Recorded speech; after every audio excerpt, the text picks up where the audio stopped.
Hey folks, this is Vint with Dad's Gaming Addiction, and once again, we're going to quickly check out Vintage Story. Today, we'll be looking at the Copper Age, how to get copper, what you can do with it, and all that jazz. So before we even begin to think about getting a whole bunch of copper, first we need a good fuel source. Now firewood's okay, but it only burns to 700 degrees Celsius. We need something that burns hotter than that because copper won't burn at 700 degrees Celsius. We'll need either black coal or charcoal. Black coal can be found here and there. You can find it in rocks, but we don't have a pickaxe yet. So the most reliable source is to make our own charcoal. And to do that, you need a lot of firewood. And the way I do it, you can resize this. I think the minimum is 2x2, I think. But I have a 3x3 and 3x3 wide and 2 deep hole. And I just fill the bottom layer with firewood, completely with firewood. And then on top of it, I fill it with dirt. I cover it all up except for one particular spot. Now, it doesn't have to be a particular spot, but just one spot, okay? I choose the middle because it's the most aesthetically pleasing. I put grass down, just dry grass down, and put some firewood on top of it as if I was making some kind of like fire pit thing. And then I just light it on fire. Now, you only have a limited amount of time to cover that up. Don't leave it. You've got to cover that up too. There's a tooltip on the top that would actually say you've got 29 more in-game seconds or something to cover this up or it's completely ruined. But you're going to let that simmer for about a day. And then when it's done smoking, you're going to come back to it and dig it up and boom, you've got some charcoal that you can use. This is the most reliable way, in my opinion, to get fires hot enough to do the copper thing. Like I said, you can find brown coal bits in the environment, but in my experience, they're few and far between. Your mileage may vary. The next step is to find copper. You can find it a couple of different ways. Most common, you'll find it lying around on the ground. Just get as much of that as you can. You'll find it in rock as well, but you can't get to it without a pickaxe, which we don't have yet. And you can also pan for it, but it's just a boring activity for me, so I just pick up the copper bits off of the ground. And they're pretty easy to spot. They've got some orangish tints to them, so once you know what to look for, you'll find them fairly easily. You'll also want to make some wooden tongs. You'll need some sticks as well as a rope. If you haven't crafted a rope yet, you'll just need some cattails or vines. The ropes are fairly easy to make, but the tongs are necessary in order to hold hot things. So don't forget to craft this, you'll need it for later. Next, you're going to want to take the copper bits that you have and put them in a crucible. The crucible is something that you craft out of clay, so if you haven't made that yet, you're going to want to. But you're going to put the crucible on top of a fire pit, and you're going to fuel it with either the black coal that you found laying around or the charcoal that you made earlier. So you're also going to take the copper bits and put them into the crucible there. There are 4 slots for that. Now, pay attention to how many copper units you're going to be making because the molds need a certain amount of metal in order to completely fill up. The molds, like the pickaxes, all of the flat stuff needs 100. And so do the ingots, or as the anvil needs 900. So if you're going to make an anvil, you want to save 900 units or make 900 units. If you're just making a pickaxe head or an ingot or some other tool head, you're going to want to make 100 units. Now you can store copper for later. You just have to reheat it again in order to use it. Now don't forget about your tongs. You're going to want to put them in your offhand slot. That'll allow you to pick up the crucible without dropping it and your character complaining. But you're going to take the crucible over to one of the molds, particularly I think the pickaxe would be the great first choice, and just pour it in there. And then you have to wait for it to cool. Once it's done cooling, you'll be able to pick it up with your hands and put it into your inventory.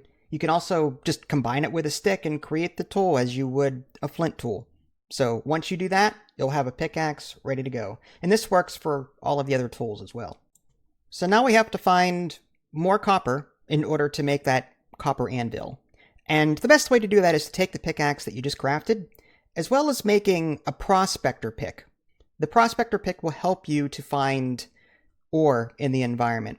There's a long range mode and a short range mode. The long range mode involves you hitting 3 different stone-like blocks, not dirt, but stone-like blocks, and they have to be somewhat away from each other. But when you do that successfully, a little dot will appear on your map, and it'll tell you a breakdown of what is in the general area. The short range mode will tell you in your little log what nodes are really close and nearby and how dense they are. And eventually, with some patience and some luck, you'll run into some ore deposits. And this holds true to all ore in the game. Sometimes it takes a while, so you gotta be patient. Once you've got a good bit of copper, you're going to want to come back and make a hammer if you haven't done it already. And you can mold that as you would the pickaxe. The hammer will allow you to smash the larger ore that you find into smaller bits that will fit inside your crucible. And you can do that from your 3x3 crafting window. Put the hammer on top, put the larger chunks right underneath it, and then collect the smaller copper bits from your output. So the whole reason that we're doing this is to save up enough copper to make the copper anvil. That was going to require 900 units of copper. So you've got a lot of copper to get, and you'll need even more after that once you get into the Bronze Age, but we're not even there yet. While you're looking for all that copper, you may also want to be on the lookout for certain blocks that will allow you to make the forge. And the forge is a place where you're going to warm up your ingots so that they can be used onto your copper anvil. Now, I don't have a list of all the different blocks that you can use for the forge, but they have to be whole pieces. And to get a whole piece, typically what you have to do is when you're mining in the environment, you have to focus on one block and isolate it. You've got to mine everything else around it that's touching it, and it'll fall as a complete block. So if you do that enough for the blocks that you require, you'll get enough blocks in order to make the forge. Now, once you actually have a forge, go ahead and heat up some more copper, and you're going to pour it into your ingot mold, okay? And then once that cools down, you're going to transfer that ingot over to the forge. You're going to need to put charcoal in the forge with the ingot, light it on fire, wait for it to heat back up again, so that you can then bring it over to your anvil and shape it into your desired tool. And like with the clay menu, you'll see that there's a whole bunch of different tools that you can make, some of which you can already make as molds. So there's really no reason to make those unless you want to get rid of the molds altogether. But there are some new tools in here that you can make. For example, the saw blade. That is a tool that you have to make through the anvil. There is no mold for it. And that's the first tool that I recommend going after whenever you get your anvil for the first time. Because the saw, the tool, will allow you to make, will turn logs into boards.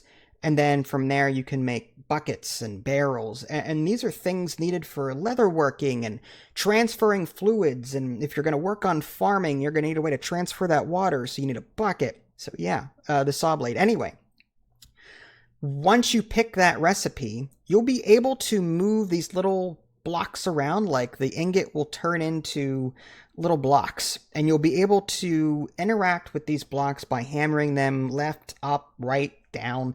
And your goal is to fill all of the green spots and get rid of all the black spots. So once it's all said and done, this does take some time, and it can be frustrating. Some of the more complex things like plates, for example, you need 2 ingots. So yeah, you're going to have to like put an ingot on top of an ingot, shape it, and it's some of the patterns are complex. But once you're done, you can let it cool off naturally, or you can throw it in some water. You can cool it down that way if you want to. And then you're going to attach a stick to it like you would any other tool, and boom, now you've got a new tool that you can use. As I already said earlier, I would highly recommend getting the saw blade first because there's a lot of things you can unlock with it. Buckets and barrels primarily, and the barrels have a variety of uses, whether it be for curing meat or storing liquids or doing leatherworking. They're highly versatile, so the saw blade is where you want to go first, in my opinion. At this stage in the game, I would also highly recommend constructing a quern. A quern is used for grinding up various stones, grains, that kind of thing. You'll need it to grind up flint, you'll need it to grind up borax, you'll need it to grind up grains so that you can make bread. It's used for a lot of things. And on that note, I think we're done for today. I think we've covered a lot of content today. And again, this was just the Copper Age. We still have like bronze and leatherworking and all that other stuff to get into. So stay tuned. This is Vince. Thanks for watching. I'll catch y'all next time. Take care.